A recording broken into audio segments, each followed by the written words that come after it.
अस्सलाम वालेकुम welcome to the Kashmiri class उम्मीद है तुम सारे ठीक पढ़ो वार वाते तो ऐसे यार पिक्चर को समझ आमत कि इस कथ मुतलिक आज पढ़न इतने ऐसे पोश हवे पोश पिक्चर तो मैं पाई पोश रोज पोश रोज फ्लावर ये क्या हवे तो ब्रोह कन अत इंग्लिश पे रोज तो कशर पे वनोस गुलाब क्या वनोस गुलाब तो इथे कन ब्याक पिक्चर यस तुम ब्रोह कन तुम प्रस्तावान तुहन घरन मज बागन मज यह कुस फ्लावर सीड्स तुम सीड्स हम खेवान सनफ्लावर कुस फ्लावर सनफ्लावर तो वो यह सनफ्लावर अत इंग्लिश पे सनफ्लावर कशर पे वन गुल आफ्ताब तो इथे कन ब्याक यतनस पिक्चर यह अथी आंचार लैकस मज वुचान तो यह कुछ लोटस तो समझ आमत यह लोटस अत इंग्लिश पे वन लोटस लोटस स्टेम तो खेवान नदुर तो अत सह अमुक लोटस स्टेम सह नदुर खेवान ठीक अत लोटस वन कशर पे पमपोश क्या वन पमपोश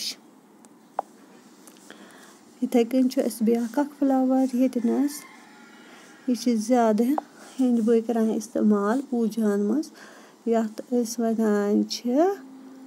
इंग्लिश पे मैरीगोल्ड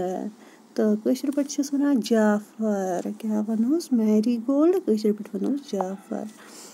इथे कन ब्याक यतनस यह तुम आमुत समझ कुछ यह तुलिप तुलिप गार्डन तक क्या तुलिप्स तो ये वन इंग्लिश पे तुलिप्स क्या तुलिप्स हवित तो कशर पे वन गुलाला क्या वन गुलाला तो तथ वो वल्ले भी मैं करो अकि फिर बे रिवाइज तुम पे मे सत रोज रोज गुलाब सनफ्लावर गुल आफ्ताब लोटस पमपोश मैरीगोल्ड जाफर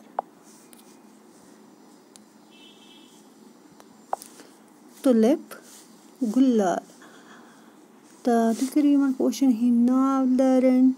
ठीक इंग्लिश नेम्स तो कश्मीरी नेम्स तो करो तुम ओके जी अल्लाह हाफिज़।